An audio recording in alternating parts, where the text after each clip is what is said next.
백제를 세운 온조왕. 백제의 시조는 온조왕으로서 그의 아버지는 고구려의 시조 주몽이다. 주몽이 처음 북부여에서 졸본부여로 왔을 때 왕에게는 딸만 셋이 있었다.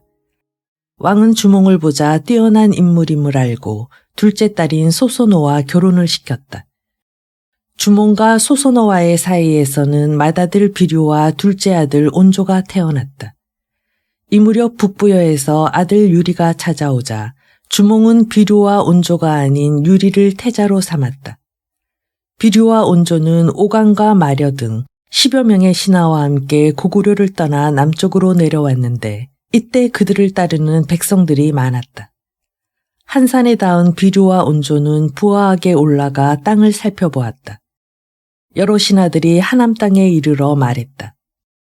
북쪽으로는 한수에 접하고 동쪽으로는 높은 산이 가로막혔으며 남쪽으로는 기름진 평야가 펼쳐져 있으니 이곳이 도읍을 정하기에 가장 알맞습니다. 그렇지만 비류는 듣지 않고 백성을 두 무리로 나누어서 한 무리를 이끌고 미추홀로 가서 도읍을 정했다.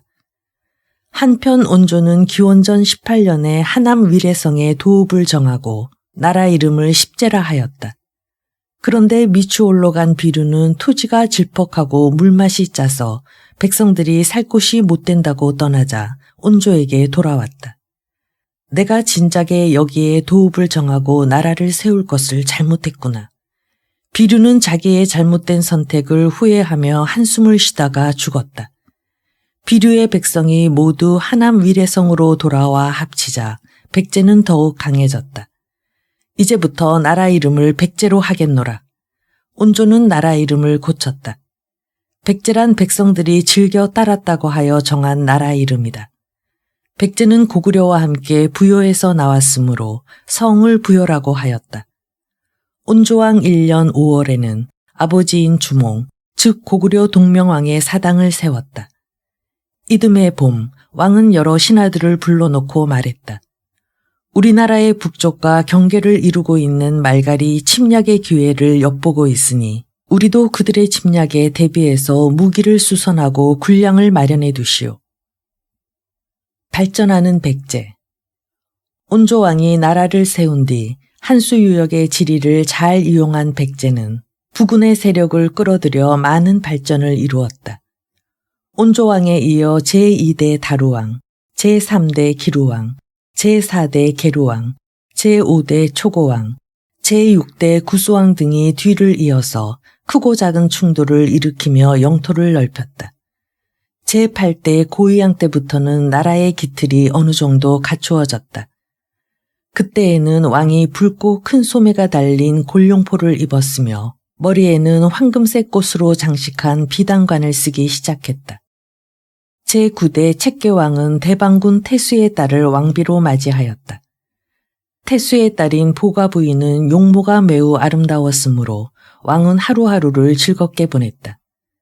이 무렵 고구려 제13대 서천왕이 대방군을 침입하자 대방군은 백제의 원병을 청했다.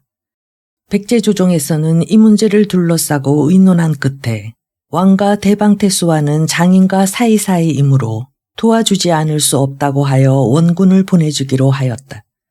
그 때문에 백제는 고구려와 원수 사이가 되었다. 본디 책계왕은 낙랑군과 대방군 태수 사이에 얽힌 복잡한 관계를 해결할 목적으로 대방군 태수의 딸을 왕비로 맞이한 것이었다. 그런데 백제가 대방군에게 고구려와 대항할 원군을 보내기로 결정함으로써 고구려와 원수 사이가 되고 말았던 것이다. 그뿐만 아니라 낙랑군에서는 백제가 자기네 영토를 넘본다 하여 백제를 공격했고 이때 직접 나아가 싸운 책계왕은 적병에 의해 살해되고 말았다. 이렇게 되자 백제는 고구려만이 아니라 낙랑과도 원수 사이가 되었으므로 항상 불안하여 전쟁 준비에 정신이 없었다. 책계왕의 맏아들로 298년 제10대 왕위에 오른 분서왕은 이를 갈며 복수할 날만 기다렸다. 아버지의 원수를 꼭 갚고야 말리라. 그러다가 분서왕마저 낙랑에서 보낸 자객에게 암살당하고 말았다. 책계왕은 왕비를 잘못 맞이하여 부자가 모두 죽고 말았군. 백성들은 책계왕과 분소왕의 죽음을 이야기했다. 304년 분소왕이 죽자 구수왕의 둘째 아들 비류가 제11대 왕위에 올랐는데 왜냐하면 분소왕의 아들이 너무 어렸기 때문이었다. 비류왕 다음으로는 분소왕의 아들이 즉위했는데 이가 곧 제12대 계왕이고 계왕이 즉위 3년 만에 죽자 비류왕의 둘째 아들이 346년에 왕위에 오르니 백제 13대 근초고 왕이다. 근초고 왕은 고구려에 대한 경계를 철저히 하고 군사들의 숫자를 늘려 밤낮으로 훈련에 열중했다. 한강의 백사장은 군사들을 훈련시키기에 안성맞춤이었다. 왕은 태자 수를 데리고 군사훈련장에 자주 나타났다. 이때 백제의 군사는 상당히 많았고 또한 강했다. 군사들은 지휘관이 흔드는 깃발에 따라 움직였으며 기병과 보병 등이 나팔 소리에 맞추어 질서정연하게 움직였다. 자, 이제 원수인 고구려를 치러 가자. 백제는 마침내 3만의 대군으로 고구려 공격에 나섰다. 백제군과 고구려군은 패수를 사이에 두고 서로 맞섰다. 태자가 지휘관으로 선봉에 섰다. 돌격! 군사들은 태자의 뒤를 따라 함성을 지르며 돌진했다. 백제군이 쏘는 화살이 빗발치듯 적진에 퍼부어지고 휘두르는 장창이 햇빛에 번뜩이자 고구려군의 머리는 가을 낙엽처럼 떨어졌다. 고구려에서는 고국원왕이 친히 싸움터에 나왔다. 저기 붉은 깃발 앞에서 주의하는 자가 고구려 왕이다. 저자를 사로잡아라. 백제군은 계속 돌진했고 고구려군은 패하여 달아나기에 바빴다. 활을 쏘아라. 백제군은 고국원왕이 탄 말을 향해서 활을 쏘아댔고 고국원왕도 이에 질세라 맞서 싸웠다. 그러다가 고국원왕이 백제군의 화살을 맞고 말에서 굴러 떨어졌다. 고구려 왕을 사로잡아라. 태자는 백제군을 격려하며 돌진했다. 바로 그 순간 장군 막고해가 태자의 말고삐를 잡았다. 왜 방해를 하는 거요?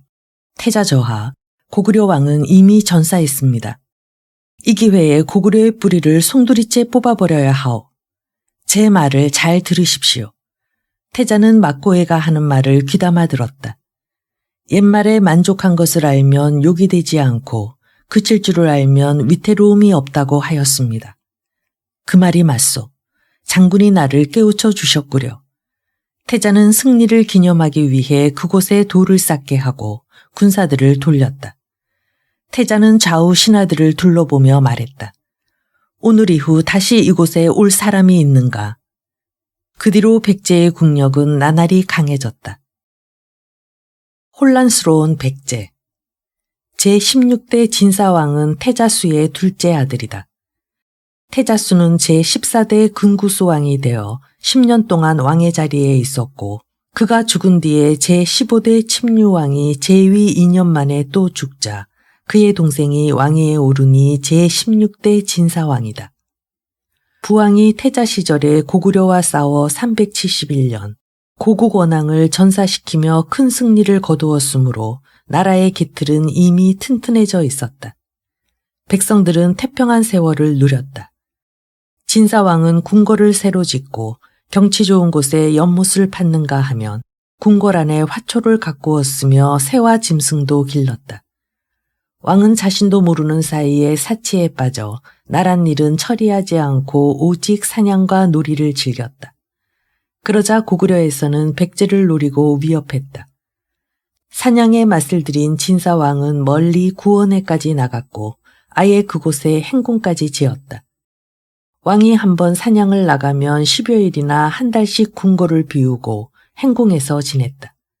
그래서 백제의 국력은 눈에 띄게 약해졌다. 제21대 계로왕 때에는 고구려의 침략을 견디지 못해 위나라에 고구려 토벌의 원군을 청했으나 거절당했다. 그러한 형편인데도 계로왕은 한강변에 토성을 쌓고 강물을 이용하여 돌을 깎아 축대를 쌓는 등 궁궐을 크고 화려하게 지었다. 한강의 맑은 물이 바람에 흰 물결을 일으키는구나. 달 밝은 밤이면 드높은 궁궐의 그림자가 물에 잠기니 이 어찌 용궁이 아니라고 할 것인가. 왕은 철없이 굴었고 백성들은 왕의 사치를 원망했다. 이러한 상황 아래서 고구려 장수왕의 공격을 받아 475년 계로왕은 한성을 빼앗기고 도망치다가 고구려군에게 붙잡혀 죽었다. 이 싸움으로 인하여 백제는 신라와 동맹을 맺어 고구려의 침략에 대항하기로 하였다. 신라에서는 1만 명의 대군을 보내어 백제를 구하도록 하였으나 신라군이 도착하기 전에 백제는 이미 싸움에 지고 말았다. 475년 계로왕의 뒤를 이어 태자가 왕위에 올랐는데 이가 제22대 문주왕이다. 문주왕은 도읍을 공주로 옮기고 부왕의 참혹한 죽음을 생각하여 고구려에 복수할 기회를 노렸으나 정신적으로 받은 큰 충격을 견디지 못하고 나랏일을 좌평인 해구에게 맡겼다. 그런데 해구는 반역이라는 엉뚱한 생각을 품었다. 잘하면 내가 오랫동안 정권을 잡을 수가 있다. 문주왕은 왕위에 오른 지 3년 만인 477년에 왜구에 의해 살해되었다. 문주왕의 뒤를 이어 태자가 왕위에 오르니 이가 제23대 삼군왕으로서 이때 삼군왕의 나이는 13세였다. 이때에도 해구가 실제의 권력을 쥐고 있었는데 조정 대신들이 자기를 제거하려는 낌새를 눈치챈 해구는 대두성에서 반란을 일으켰다. 이에 덕솔 진로가 날쌘 군사 500명을 이끌고 가 해구를 죽이고 반란군을 토벌하였으나 해구와 함께 반란을 일으켰던 한패인 연신이 고구려로 달아나서 백제의 실정을 자세히 알렸다. 그런데 삼군왕도 명이 길지 못해서 재위 3년 만에 죽고 479년 그의 사촌이 왕위에 오르니 제24대 동성왕이다. 동성왕은 어릴 때부터 활을 잘 쏘고 담력이 뛰어났으며 성격이 호탕했다. 동성왕은 즉위 초부터 고구려를 막으려면 신라와 동맹관계를 더욱 튼튼히 해야 하고 그러기 위해서는 신라와 혼인관계를 맺는 것이 좋으리라고 생각했다. 동성왕은 신라의 소지왕에게 사신을 보내 그 뜻을 전했다. 이에 신라에서는 왕족인 이찬 비지의 딸을 백제의 왕비로 정했다. 동성왕 15년 봄, 동성왕은 신라의 여인과 혼인함으로써 신라와의 관계가 더욱 두터워졌고 백성들도 이 혼인을 진심으로 축하했다. 우리 백제와 신라가 동맹관계를 더욱 튼튼히 했으니 이제는 고구려가 감히 넘보지 못하겠지. 그렇고 말고. 이듬해 고구려가 신라를 공격한다는 말을 듣고 동성왕은 1,000명의 군사를 신라에 보내어 신라군과 함께 고구려군을 무찔렀다. 그 후 고구려가 백제의 치양성을 공격하자 이번에는 신라에서 덕지라는 장군을 보내 백제를 구원했다. 이로써 백제는 고구려의 위협에서 차차 벗어나게 되었다. 그러자 동성왕은 궁골 동쪽에 임유각이라는 큰 누각을 짓고 왕비와 궁녀들을 데리고 잔치로 세월을 보냈다. 따라서 나라의 창고는 비고 백성들은 차차 동성왕을 원망하기 시작했다. 그런데다가 흉년까지 들어서 곳곳에 도적의 무리가 일어나 약탈을 일삼고 걸식을 하는 백성이 늘어갔다. 마마, 이제는 백성과 나랏일을 돌보소서. 신하들이 간청하였으나 왕은 조금도 뉘우치는 기색이 없자 참다 못한 자평벼슬에 있던 백가가 왕을 살해하고 말았다. 이어서 동성왕의 둘째 아들로 제25대 왕위에 오른 문영왕은 어느 정도 나라를 안정시켰지만 고구려와 말갈등과의 전쟁으로 백성들의 생활은 안정되지 못했다. 문영왕의 뒤를 이은 26대 성왕은 신라와의 동맹관계를 더욱 튼튼히 하였다.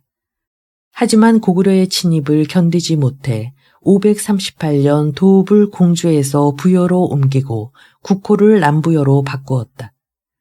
또한 고구려 남하 정책에 대비하여 영토를 확장하기 위하여 북진 정책을 추진하였다. 깨어진 동맹관계. 백제가 나라를 세운 뒤 세 번째로 옮긴 도읍이 사비성으로 사비성은 금강이 뒤로 흘러서 감싸주는 곳에 자리 잡고 있다.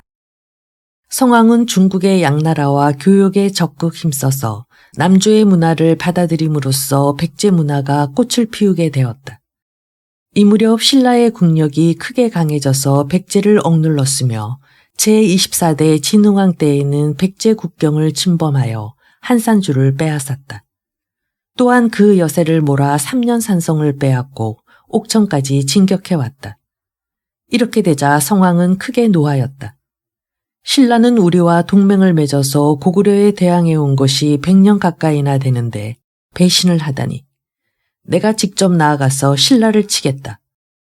성왕 32년 554년 7월 왕은 대군을 이끌고 간산성으로 나가 싸웠으나 전멸당하고 왕마저 전사하고 말았다. 그 뒤부터 백제와 신라의 동맹관계는 깨어지고 서로 적이 되고 말았다. 성왕의 뒤를 이어 태자창이 즉위하니 백제 제27대 왕인 위덕왕이다. 554년 위덕왕이 왕위에 오르자 백제는 신라의 국경을 자주 위협했다. 제30대 무왕에 이르러서는 우선 신라의 암악산성을 총공격했는데 이 싸움은 전사한 성왕의 복수전으로 4만 명이 대격전을 벌였다. 이 싸움에서 백제는 어느 정도 승리를 거두었으나 결정적인 승리는 거두지 못한 채 돌아왔다. 무왕은 백제의 불교를 널리 펴기 위해 왕흥사를 짓도록 하였는데 이 절은 무왕 1년에 착공하여 600년에 준공되었다. 무왕은 왕흥사의 낙성을 성대하게 축하하려고 백마강의 물을 끌어들이기 위해 20리나 되는 운하를 대고라까지 팠다. 왕흥사가 백마강 연안에 있으므로 이 운하가 완성되어 왕의 거동이 매우 편리해졌다. 이 무렵 백제군은 매우 강하여 신라의 도읍 근처 옥문고까지 기습 공격한 일이 있었다. 그러나 이때 신라에는 명장 김유신이 있어 잘 막아냈다. 무왕의 재위 40년 동안은 백제가 도읍을 사비로 옮긴 뒤로 가장 강한 군사를 가졌으며 왕의 노리 또한 대단했다. 백제의 마지막 왕인 제31대 의자왕은 무왕의 맏아들로 어릴 때부터 용감하고 효성이 지극했으며 형제간의 우애가 두터워져서 해동증자라는 칭송을 받았다.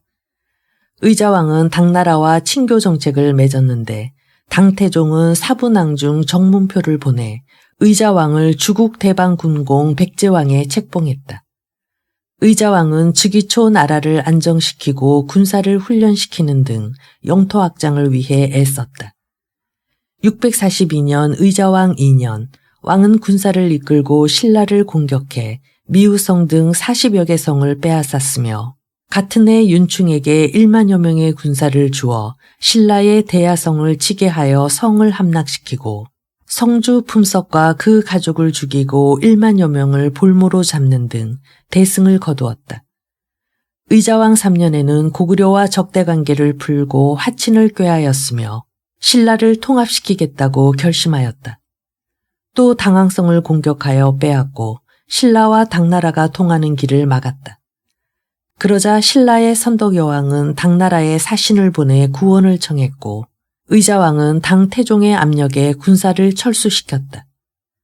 655년 의자왕 13년에는 일본과 외교관계를 맺음으로써 백제는 고구려 일본과 함께 신라를 억누를 수가 있었다. 의자왕 15년 이후 왕은 즉위초와는 다르게 술과 잔치로 시간을 보냈고 궁궐 남쪽에 화려한 정자를 지어 그곳에서 강물을 바라보며 궁녀들과 놀았다. 왕은 후궁을 많이 두어서 왕자들만 41명이나 되었다. 백성들은 의자왕을 원망하며 비난했다.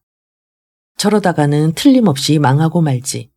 그와 비해 그 아들이라니. 백제왕은 날마다 수많은 궁녀에 애워싸여 술타령을 하였다.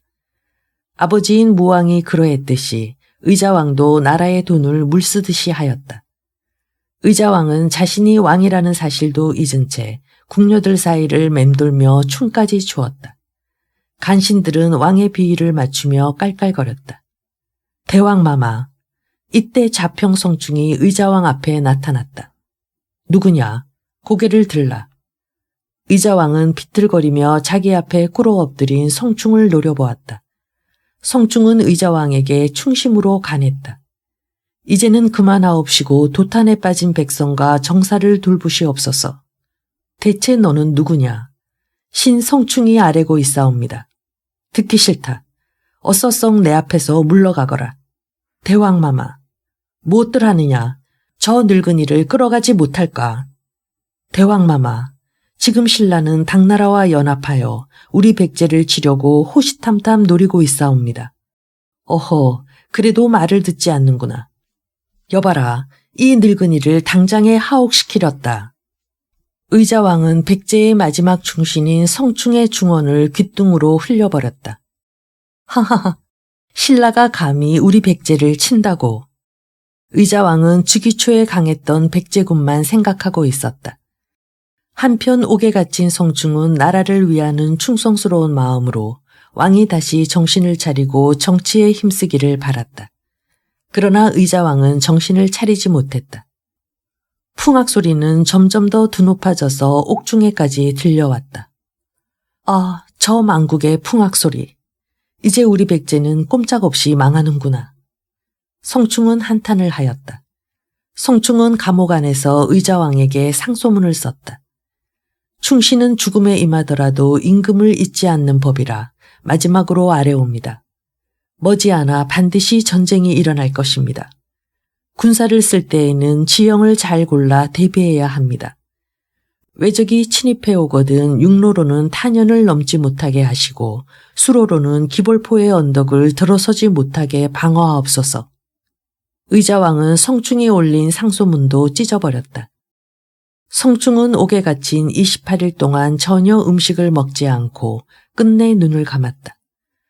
충신 성충이 죽자 백성들은 통곡하였다.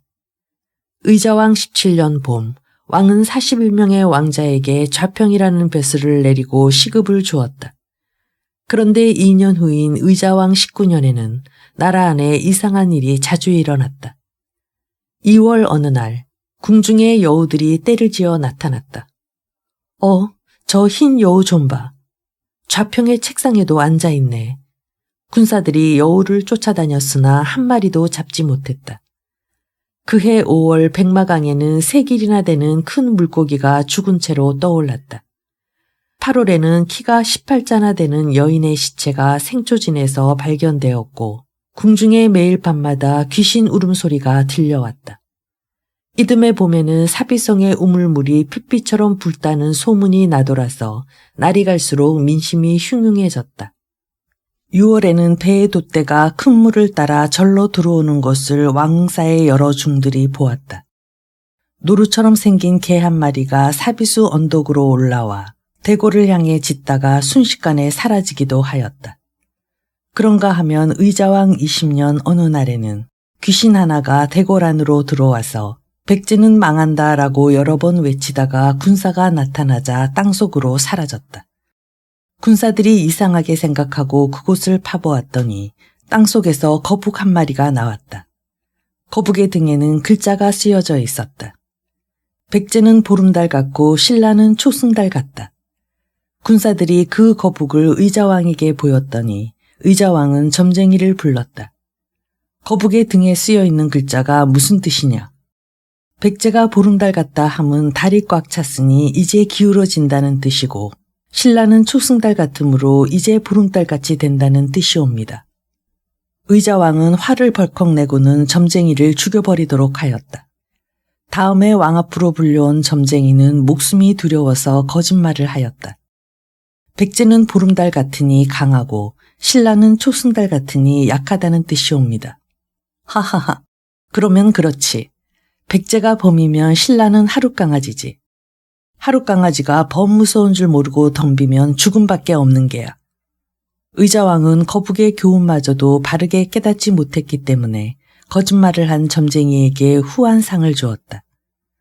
한편 660년 당나라 고종은 소종방에게 13만 명의 대군을 주어 백제를 공격하라고 명령했다. 신라는 이미 당나라와 손을 잡고 백제를 공격할 모든 준비를 갖추고 있었다. 소종방은 13만 명의 대군을 이끌고 성산을 출발하여 바다를 건너서 백제의 도성 서쪽 덕물도에 도착했다. 신라의 무열왕 김춘추는 김유신에게 5만 명의 정예군을 이끌게 하였다.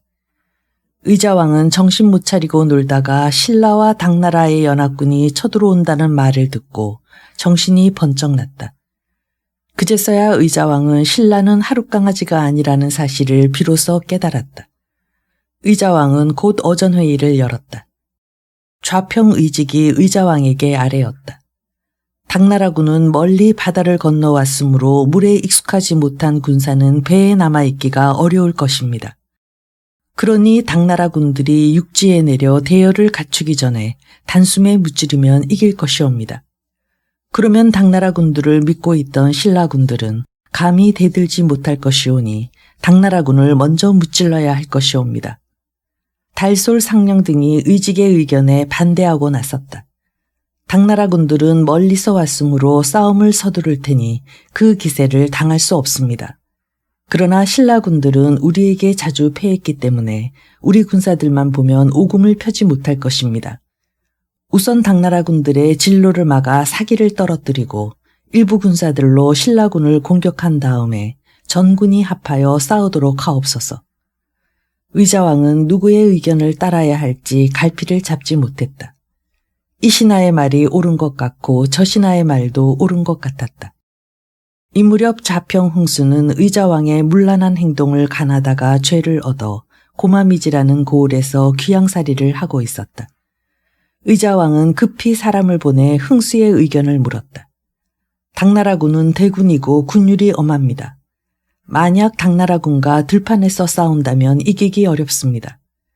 백강과 탄현은 우리나라로 들어오는 중요한 길목이오니 당나라군이 들어오지 못하게 백강을 막고 신라군들은 탄현을 넘지 못하게 막으시옵소서.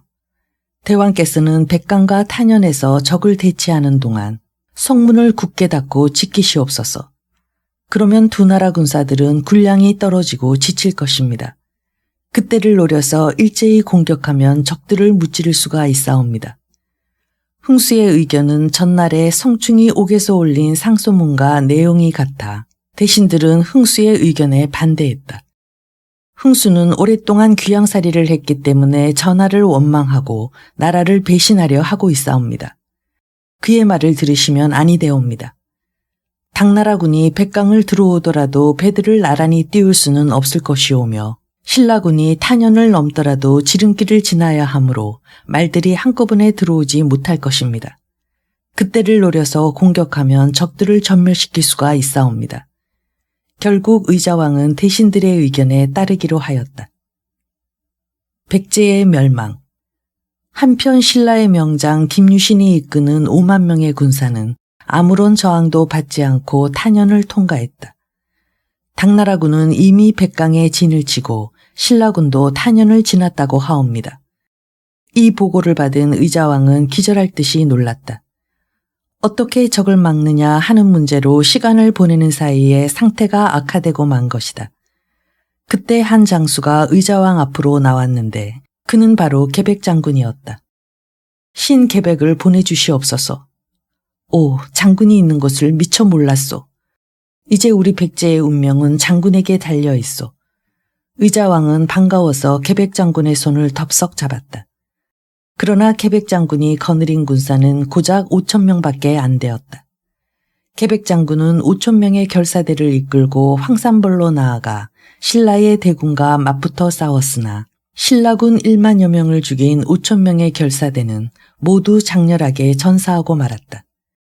계백 장군도 황산벌 싸움에서 5,000명의 결사대와 함께 전사했다. 신라군은 사비성을 향해 총공격을 하였고 이와 함께 당나라 군들은 백강 어귀에서 패하자 상륙작전을 감행하여 30만 대군으로 사비성을 향해 물밀듯이 공격해왔다. 백제는 이제 멸망으로 점점 다가서고 있었다. 의자왕은 모든 군사는 나아가 싸우라고 하였다. 백제의 군사들은 어명을 받들어 마지막 한 사람까지 목숨을 아끼지 않고 싸웠다. 양군의 칼과 창이 부딪히는 소리는 천지를 뒤흔들었다. 백제군은 1만여 명이나 전사자를 내면서 힘껏 싸웠으나 워낙 수가 모자랐기 때문에 신라와 당나라 연합군을 당해내지 못했다. 의자왕은 한탄을 하였다. 아, 선왕들이 일구어 놓은 이 나라가 내 손에서 끝나는구나. 궁궐 밖에서는 당나라군의 함성이 들려왔다. 언제 궁궐 안으로 쳐들어올지 알 수 없었다. 마마, 옥체를 보존하시옵소서. 좌편 각가가 다급히 외쳤다. 어디가 좋겠는가. 잠시 웅진으로 피하시는 것이 좋을 듯하옵니다. 의자왕은 태자 효를 데리고 부랴부랴 궁궐 뒤에 부소산으로 올라갔다. 도성 안에서는 백성들의 아우성 소리와 비명 소리가 들려왔다. 아, 저 백성들을 남겨놓고 가야 하는가. 이때 궁녀들도 왕을 따라 나섰다. 그때 누군가가 말했다. 궁궐문이 깨어졌다 하옵니다. 왕은 다급히 외쳤다. 군창에 있는 곡식을 적에게 넘겨주면 안 된다. 빨리 가서 불을 질러라. 왕명이 떨어지자 얼마 후 군창에서 불길이 치솟았다. 의자왕은 이 불빛으로 길을 찾아 웅진성으로 달아났다. 궁녀들도 의자왕의 뒤를 따르려고 하였으나 많은 사람이 뒤엉키는 바람에 앞으로 나아가지 못했다. 뒤에서는 적병이 쫓아오고 있었다. 궁녀들은 있는 힘을 다해 앞으로 달려갔지만 앞에는 푸른 강물이 가로막고 있었다. 적에게 붙잡혀서 노예로 사느니 차라리 죽는 것이 낫다. 궁녀들은 앞을 다투어 백마강에 뛰어들어 죽었다. 궁녀들이 백마강에 몸을 던져 죽은 바위를 후세 사람들은 낙하암이라 부르게 되었다. 이때 강물에 떨어져 죽은 궁녀들의 숫자가 3,000명이라고 할 정도로 많은 궁녀가 적의 손을 피하여 죽어간 것이다. 낙하암과 궁녀들의 슬픈 이야기는 백제의 멸망과 함께 오래도록 역사에 남아있다. 한편 의자왕이 태자 효와 함께 웅진성으로 달아난 뒤 셋째 왕자 융은 좌편 각가를 시켜 당나라 소종방에게 글을 보내 군사를 철수시켜달라고 했다. 그러나 소종방이 이를 물리치자 융은 하는 수 없이 조카 문사와 백성들을 이끌고 나가 항복했다. 그때 신라의 세자 범민은 융을 말 앞에 꿇어앉히고 침을 뱉으며 말했다. 내 아버지가 내 누이 동생을 죽여서 20년 동안이나 내 마음을 아프게 하고 원한이 맺히게 했다. 내 목숨은 지금 내 손에 달려있다. 융은 땅에 엎드린 채 아무 말도 못했다. 이보다 앞서 의자왕이 웅진성으로 달아나자 둘째 왕자 태가 스스로 왕이 되어 성을 굳게 지켰으나 태도 결국 성문을 열고 당나라에 항복하고 말았다. 의자왕도 며칠 뒤에 태자를 거느리고 사비성으로 들어와 당나라 소종방과 신라 태종무열왕 앞에 무릎을 꿇고 항복했다.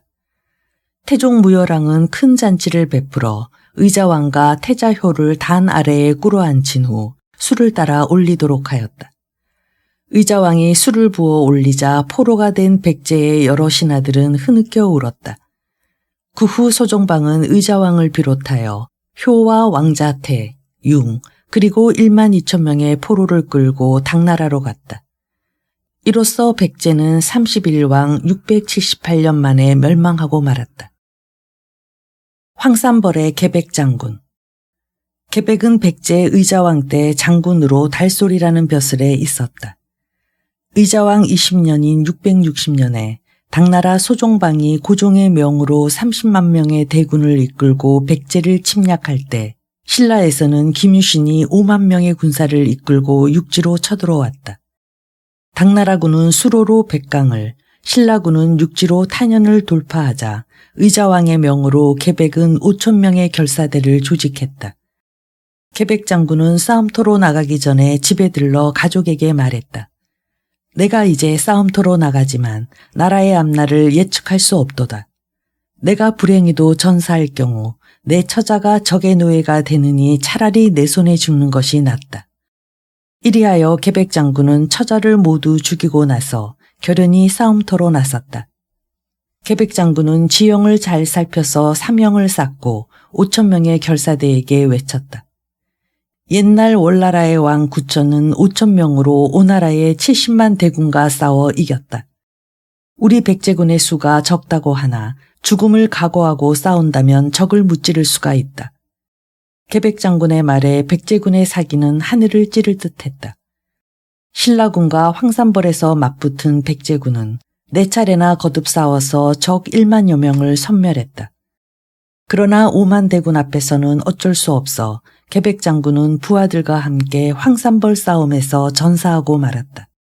이리하여 성충은 백제의 마지막 충신으로 계백은 백제의 마지막 명장으로 역사에 기록되고 있다. 백제의 부흥운동.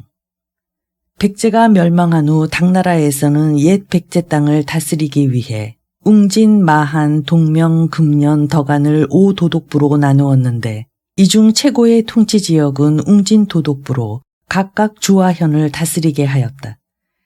여기에는 도독, 자사, 현령 등을 뽑아 보내었다. 당나라는 유인원을 시켜 도성을 지키게 하고 왕문도를 웅진 도독으로 삼아 백성을 다스리도록 하였다. 당나라로 끌려간 의자왕은 병으로 세상을 떠났다. 당나라 고종은 그에게 금자 광록대부 위위경이라는 벼슬을 내리고 후하게 장사 지내도록 하였다. 그런데 왕문도가 배를 타고 오다가 죽자 당나라에서는 다시 유인계를 보내 그 직책을 맡도록 하였다. 한편 곳곳에서는 백제를 다시 일으키려는 부흥운동이 일어나고 있었다. 백제 모왕의 조카 복신은 군사를 거느리고 중도친과 함께 주류성의 근거지를 마련하고 백제를 부흥시키려고 하였다. 662년 그들은 일본의 볼모로 가 있던 백제의 왕자 풍을 맞아 왕으로 떠받들자 많은 백성들이 도성으로 몰려들었다. 또한 그들은 유인원을 포위하여 위협했으나 유인원의 도성부대는 승리감에 젖어 백제의 부흥군에 대해 별로 신경을 쓰지 않았다. 그런데 경계를 게을리한 유인원의 부대가 백제의 부흥군에게 완전히 포위되어 위급한 상태가 되자 유인원은 급히 유인계에게 이 사실을 알렸다. 이제 내가 나설 때가 되었구나. 병법에 밝은 유인계는 신라군과 합세하여 부흥군을 향해 전진했으며 복신은 이에 맞서 웅진강 어귀에 방책을 쌓고 적과 싸웠다. 자, 일제히 돌격하라. 유인계는 신라군과 함께 부흥군을 공격했다.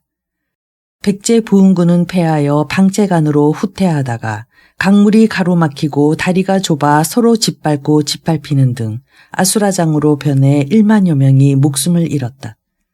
복신은 하는 수 없이 도성의 포위를 풀고 물러나서 임존성을 지켰고 적들도 군량이 부족하여 물러갔다. 그 뒤부터 복신은 작전을 바꾸어 싸움을 하는 한편 사자를 유인계에게 보냈다. 듣자 하니 당나라는 신라와 함께 백제의 백성을 다 죽이고 백제 땅을 신라에 넘겨주기로 하였다는데 우리는 그렇게 죽을 수 없다. 그러므로 군사를 모아서 끝까지 싸우다 죽겠다. 그러자 유인계는 작전을 바꾸어 사자를 도침에게 보내 항복하라고 타일렀다. 하지만 도침은 사자를 그대로 돌려보냈다.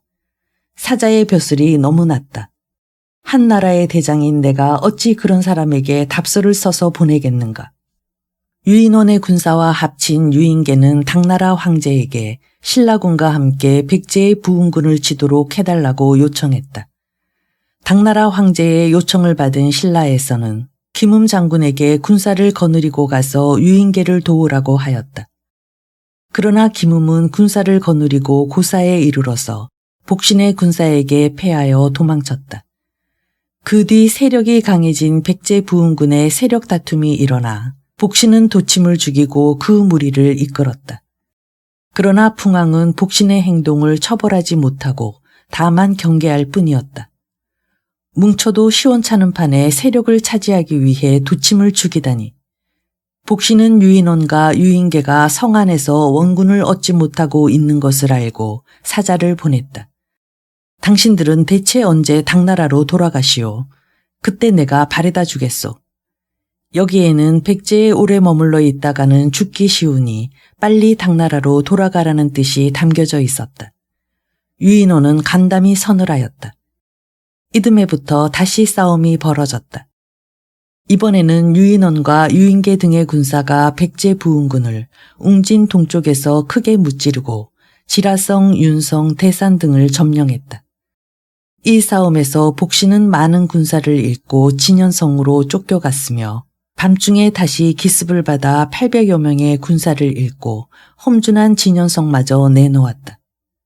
진현성이 점령되자 신라군은 마음 놓고 군량을 운반하였으며 전세는 이제 완전히 뒤바뀌어졌다. 한때 부흥의 꿈에 부풀어 있던 복신은 공경에 처하게 되었다. 또한 복신은 풍왕과의 사이가 벌어져서 서로 원수처럼 대했다. 풍을 죽여야겠다. 복신은 신복들과 계획을 세웠다. 내가 꾀병을 앓고 방에 누워 있을 테니 풍이 병문안을 오거든 잡아 죽여라. 그러나 이 계략을 풍왕이 먼저 알았기 때문에 복신은 풍왕을 죽이려다가 오히려 자기가 죽임을 당했다. 복신을 죽인 풍왕은 고구려와 일본에 사신을 보내 원군을 청하여 당나라군과 싸웠다. 유인원, 유인계, 두석, 손인수 등이 이끄는 당나라군은 신라군과 합세하여 백제 부흥군과 백강에서 마지막 싸움을 벌였다. 663년 좁은 백강에서 배싸움이 시작되어 연기와 불꽃이 하늘을 붉게 물들였고 강물도 군사들이 흘린 피로 붉게 물들었다. 이 피비린내 나는 싸움은 당나라군의 승리로 끝나버렸고 풍왕은 응원군까지도 모두 패하자 더 버틸 수가 없음을 알고 도망쳐버렸다. 흑지상지에 의해 마지막 부흥운동을 하던 지수씨는 임존성에서 끝까지 싸우다 전사했고 흑지상지는 그의 별부장 사타상여와 함께 유인계에게 항복했다. 이로써 8년 동안이나 싸워온 백제 부흥군은 마침내 역사 속으로 사라지고 말았다.